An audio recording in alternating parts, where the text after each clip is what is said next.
Hello everyone, एक बार फिर से आप सभी का बहुत बहुत स्वागत है तरुण योगी नर्सिंग क्लासेस में। हम लास्ट जो हमारा जो टॉपिक था वो रह चुका था हमारा न्यूरॉन न्यूरॉन की हमने स्ट्रक्चर देखी थी। तो आज हम पढ़ने वाले हैं सिनेप्स। ठीक है, साइनेप्स क्या होता है साइनेप्स। मैंने आपको न्यूरॉन की स्ट्रक्चर बताई थी। ठीक है।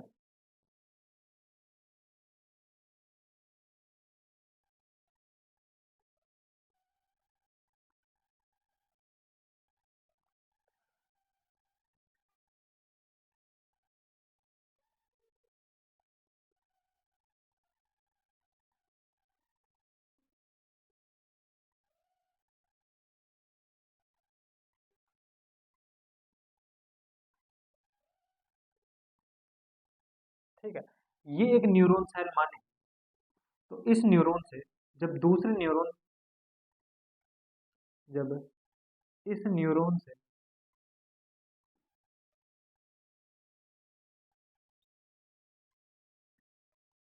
ये एक बेसिक सी स्ट्रक्चर है।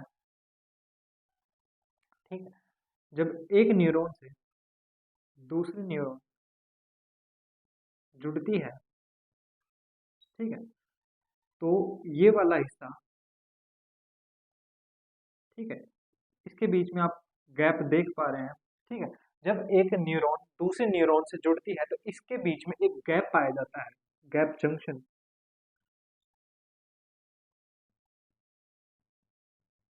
जिसे साइनेप्स कहते हैं। ठीक है, कितना होता है ये होता है 20 से 30 नैनोमीटर। ठीक है, इतना एक गैप पाया जाता है, यानी कि जब एक न्यूरॉन दूसरे न्यूरॉन से जुड़ती है तो कंप्लीटली तरीके से एक दूसरे से नहीं जुड़ती है।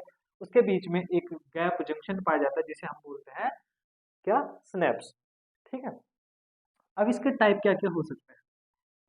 स्नैप्स के टाइप क्या क्या हो सकते हैं। एक हो सकता है आपका एक्सो एक्सोनिक। ठीक है, एक हो सकता है आपका एक्सो एक्सोनिक, यानी कि gap junction, gap junction between the between the axon and axon, या फिर टू एक्सोन। अगर एक एक्सोन से दूसरा एक्सोन जुड़ता है तो उसके बीच में जो जंक्शन पाया जाएगा उसे हम बोलेंगे क्या, एक्सो एक्सोनिक साइनेप्स। ठीक है, एक होता है एक्सो डेंड्राइटिक साइनेप्स, साइनेप्स जंक्शन। ठीक है, इसमें क्या होता है, जब एक्सोन प्लस डेंड्राइट डेंड्राइट जब आपस में एक दूसरे के साथ में जुड़ते हैं और जब वहां गैप जो पाया जाएगा उसे हम बोलेंगे एक्सो डेंड्राइटिक स्नैप्स। ठीक है, थर्ड एक्सोसोमेटिक जंक्शन या स्नैप्स। इसमें क्या होता है, जब एक एक्सोन यानी कि एक न्यूरॉन का एक्सोन प्लस में दूसरे न्यूरॉन की सेल बॉडी जुड़ेगी जुड़ेगी तो उसे हम बोलेंगे एक्सोसोमेटिक जंक्शन। ठीक है, ये वहां पाया जाता है। क्लियर है सिनेप्स। ठीक है, और ये हमेशा अपोजिट ही जुड़ते हैं। इसके तो ये टर्मिनल बटन और दूसरे न्यूरॉन के क्या हो सकते हैं, डेंड्राइट्स या सेल बॉडी या एक्सॉन। ठीक है, ये जुड़ते हैं। ठीक है, और इंफॉर्मेशन का ट्रांसफर कैसे होगा, ऐसे।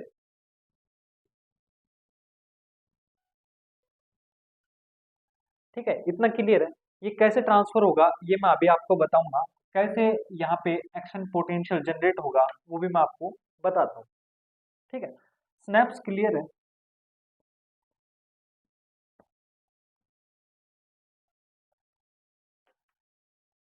ठीक है,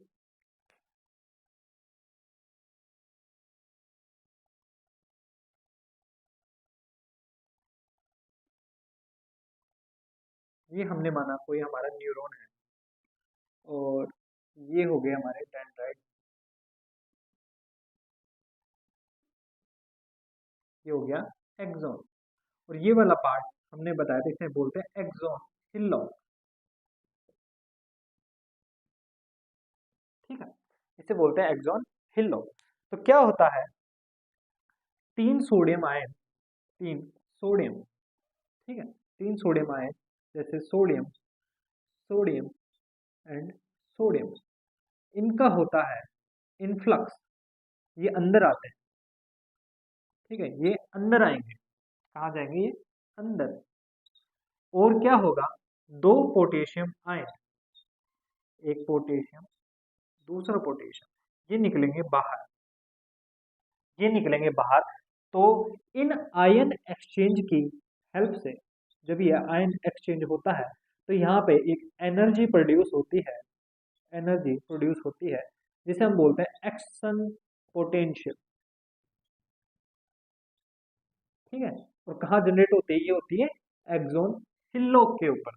ठीक है, और देखा जाए तो ये कितना होता है, ये करंट जो जनरेट होता है, ये होता है -90 मिली वोल्ट से +30 मिली वोल्ट तक। इतना क्लियर है?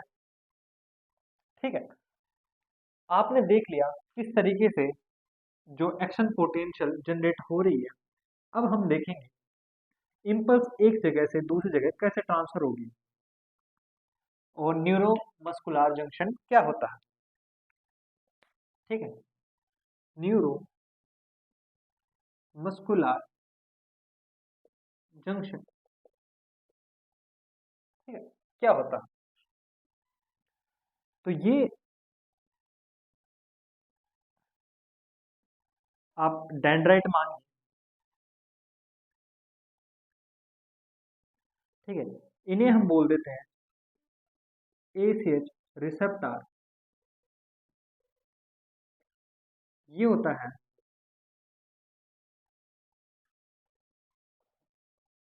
Acetyl cholinesterase enzyme. ठीक है, इस पूरे पोर्शन को हम बोल देंगे post synaptic, post synaptic neuron. ठीक है, इसके ऊपर जो इससे ऊपर वाला पोर्शन है, इसमें हम बनाते प्री प्री सिनेप्टिक न्यूरॉन। इसके अंदर बनाते हैं हम छोटे छोटे सिनेप्टिकल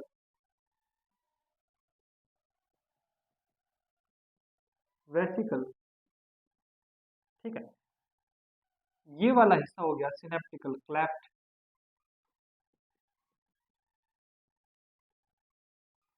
क्लेफ्ट।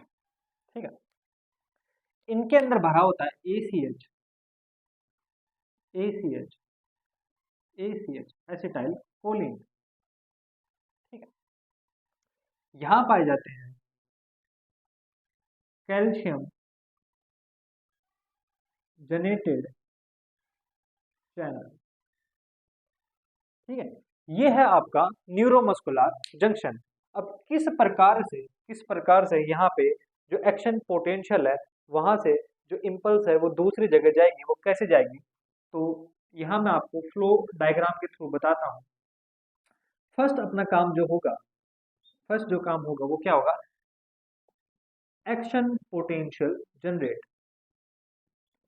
Potential generated.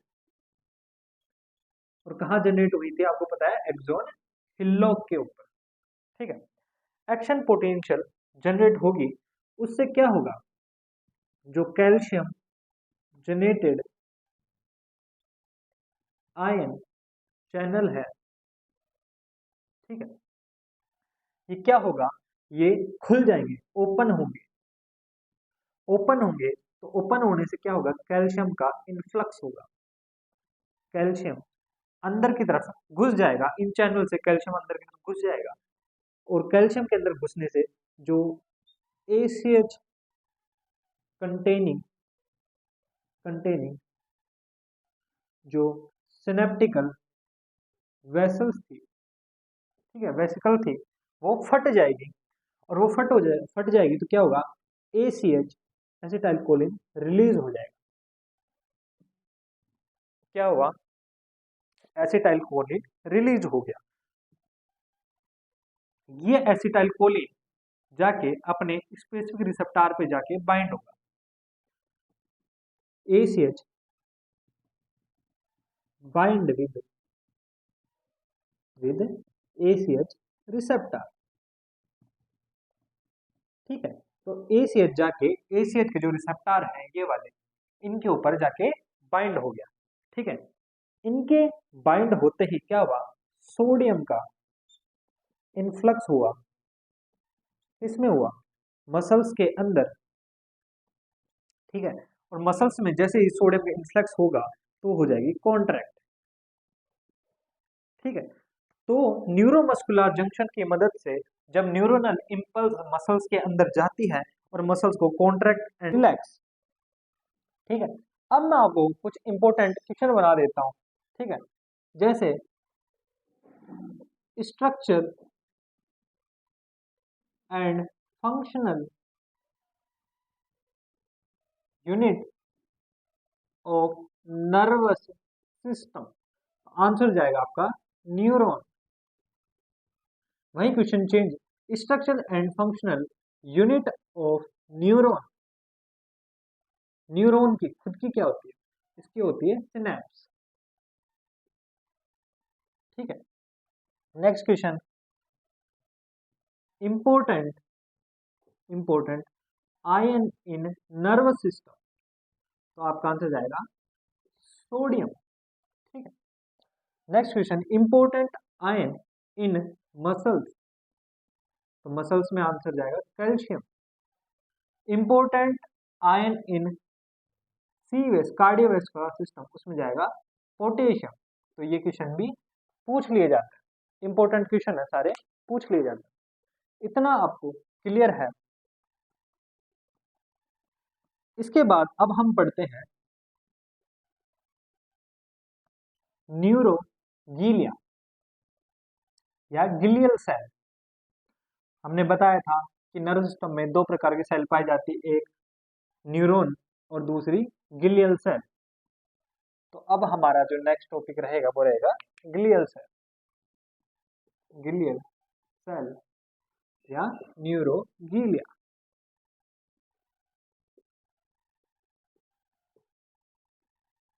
ठीक है। ये कितने प्रकार की होती है, ठीक है। एक जो CNS में पाई जाएगी, एक जो PNS में पाई जाएगी, ठीक है। जैसे कि microglia, astrocyte, ependymal cell, ependymal cell, और PNS में आपकी पाई जाएगी satellite cell and Schwann cell, ठीक है। और इधर एक ओलिगोडेंड्रोसाइट, ओलिगोडेंड्रोसाइट, ठीक है।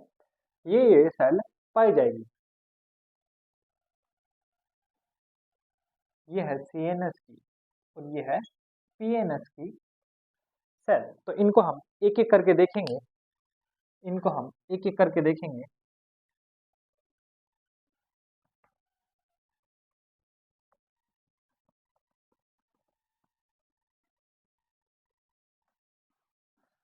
फर्स्ट हम देखेंगे एस्ट्रोसाइट, एस्ट्रोसाइट, एस्ट्रो यानी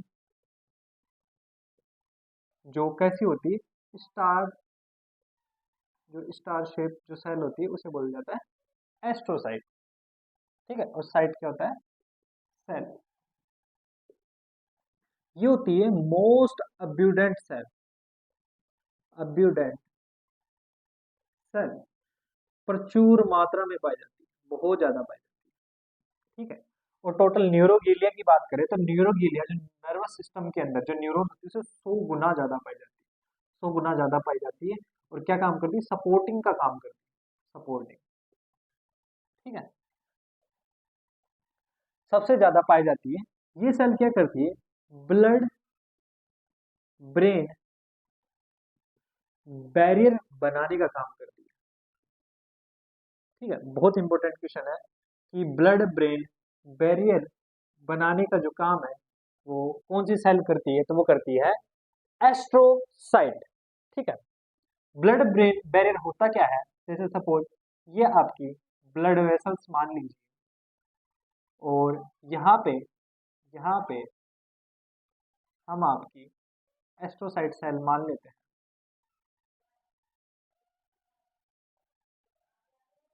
ठीक है। और ये हो गया आपका ब्रेन।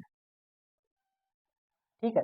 तो ये बैरियर का काम कर रही है, बैरियर का काम कर रही है, अवरोध का। ठीक है। तो ब्लड से जैसे कोई आयन है, ग्लूकोज। ठीक है। तो इनसे आयन ग्लूकोज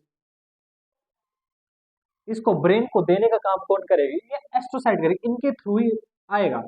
बट ये एंटीजन को एंटीजन को एंट्री नहीं देती, इसी वजह से हमारा ब्रेन प्रोटेक्टेड रहता है। ठीक है। अब कुछ जगह ब्रेन के अंदर जहां B B B blood brain barrier नहीं पाया जाता, उन्हें हम बोलते हैं सरकम wallet organ.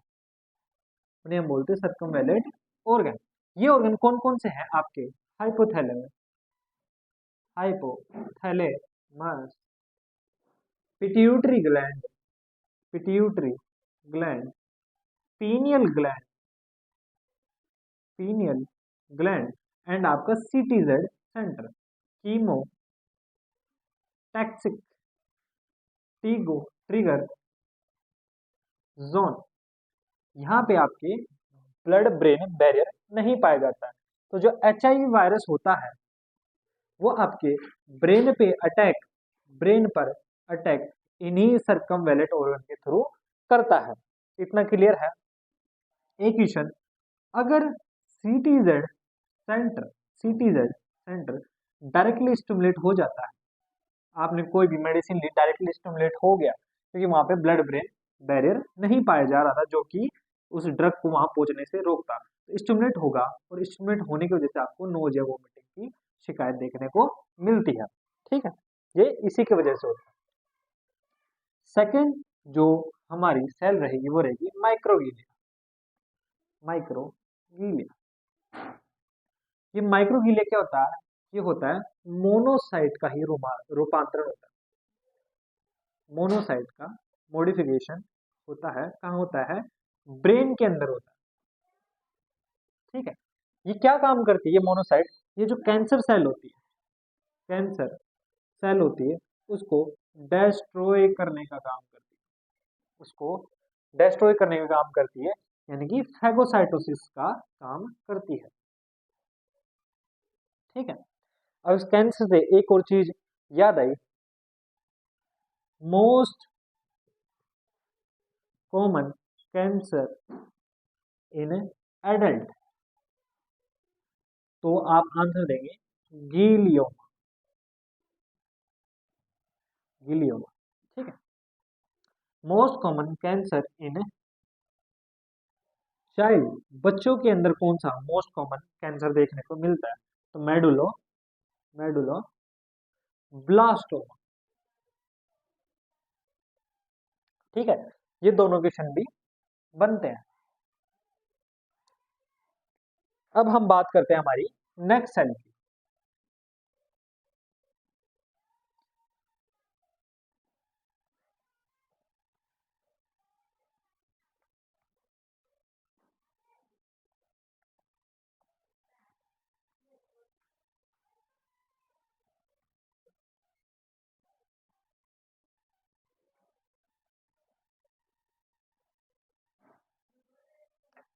Ependymal cell,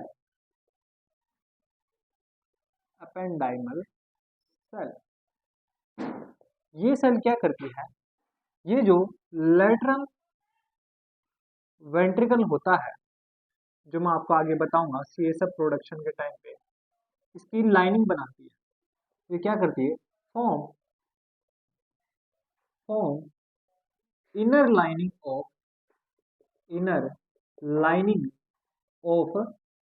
lateral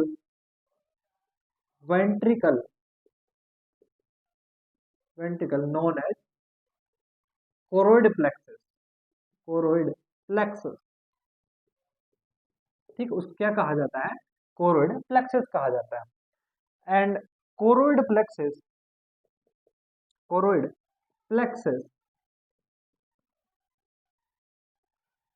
ये करता है CSF प्रोडक्शन का काम। ठीक है, ये CSF प्रोडक्शन करवाएगा सेरिब्रो स्पाइनल फ्लूइड, जो कि ब्रेन को न्यूट्रिशन देगा और क्या काम करेगा, ब्रेन से वेस्ट प्रोडक्ट निकालेगा। ठीक है, इसका कैंसर हो जाता है जिसे बोलते हैं अपेंडोसाइटोमा, जो कि न्यूबॉर्न के अंदर बहुत कॉमन देखा जाता है, बहुत कॉमन देखा जाता है। नेक्स्ट सेल जो हमारी रहेगी वो रहेगी ओलिगोडेंड्रोसाइट।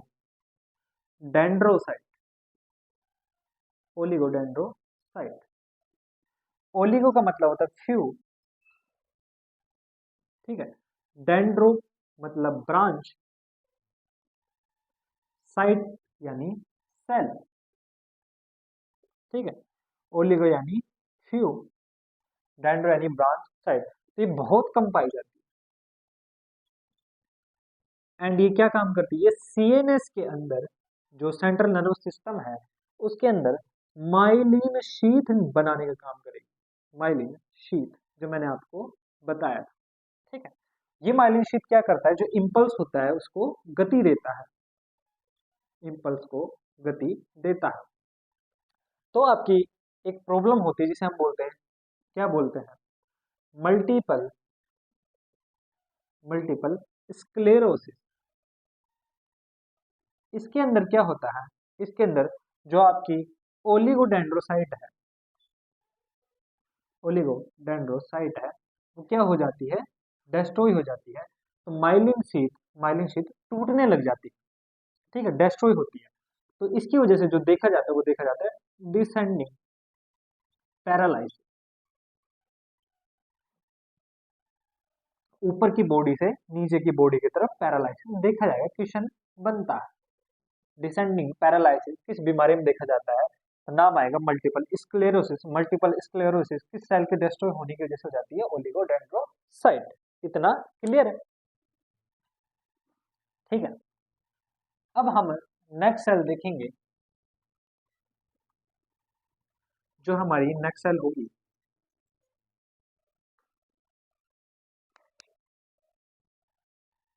उसे बोलेंगे स्वान सेल। ठीक है, ये सेल कहाँ पाई जाती है, ये पाई जाती है पेरिफेरल नर्वस सिस्टम के अंदर। और वहां क्या काम करती है, माइलिन शीथ बनाती है, लेकिन कहाँ बनाती है, पेरिफेरल नर्वस सिस्टम। ठीक है, अगर ये डिस्ट्रॉय हो जाए, खत्म हो जाए, तो क्या होगा, तो होगा आपको एक बीमारी जिसे हम बोलते हैं गुलियन बार सिंड्रोम। ठीक है, और गुलियन बार सिंड्रोम में क्या देखा जाएगा, आपका असेंडिंग पैरालाइसिस। ठीक, क्वेश्चन बनता है, असेंडिंग पैरालाइसिस का क्वेश्चन भी बनता है। किसमें देखा जाता है, गुलियन बार सिंड्रोम, और किस सेल की प्रॉब्लम की वजह से, स्वान सेल डिस्ट्रॉय होने की वजह से। ठीक है, next satellite cell.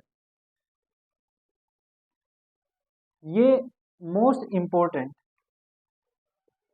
Supporting cell है। कहाँ है, PNS के अंदर। ठीक है, जो क्या काम करती है, सपोर्ट प्रोवाइड कराने का। ठीक है, एंड क्या काम करेगी, न्यूट्रिशन का। ठीक है, यानी कि यहाँ पे आयरन एंड ग्लूकोज कहाँ, पेरिफेरल नर्व सिस्टम में कौन देगी, वो देगी सैटेलाइट सेल। ठीक है, अगर इसका डिस्ट्रक्शन हो जाए तो एक बीमारी हो सकती है जिसे हम बोलते हैं क्रोनिक पेन, बहुत भयंकर दर्द रहता है।